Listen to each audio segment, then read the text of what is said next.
Welcome to episode 130 of Apartment Hacker. This is Mike Brewer, and at Apartment Hacker, it is my mission to tease out human potential in the multifamily space.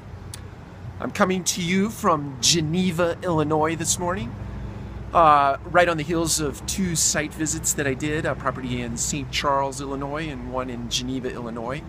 I'm staying at a beautiful hotel, the Mike Harrington Hotel on a river here. I don't know what the river's called. I should have looked that up before I started to record. But anyway, I wanted to talk to you this morning about finding time in the multifamily space and a strategy for doing that. And this strategy can apply to any business across any industry in the United States. But because we talk about the multifamily space here, I'm going to liken it to that and use an example from that. The tactic or the strategy is to look at, let's talk about service for a second, the maintenance side of our business, which I refer to as the service side of our business. And if a maintenance supervisor sat down and he found the top 3 service requests that consume the most amount of time for he or the people that work for him,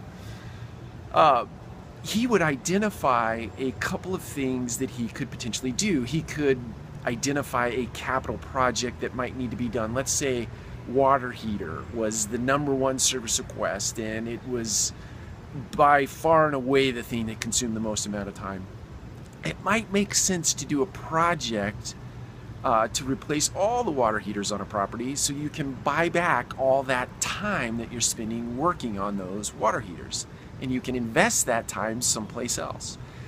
And you look at the second most time-consuming event in your world, and you do the same thing. You say, is there a capital project that I can do that will eliminate a lot of that time? Or is there a different way of going about doing this particular service request that could buy us back some time? And you do that with the third thing. And once you've solved for the top 3, you identify the next 3.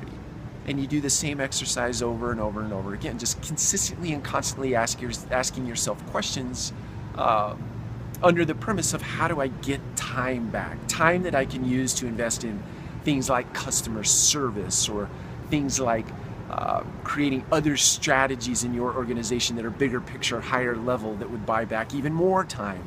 So at the end of the day, this is a customer service business. And to the extent that you have time to serve the customer, you're going to do very well at it. If your time is otherwise consumed by service requests that are very redundant in nature, or reporting mechanisms that are very redundant in nature, you are not going to have the time to truly serve the customer. So my call to action for you today is to identify the top 3 things that are sucking your time. On the administrative side, you can look at your email inbox.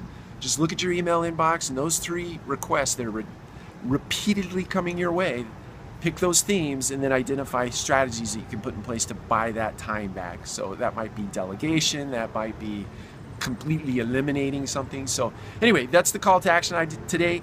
Identify those top 3 things and go about putting things in place that helps you get that time back to invest in customer service. Take care. We'll talk to you again tomorrow from Indianapolis, Indiana. Take care. Bye.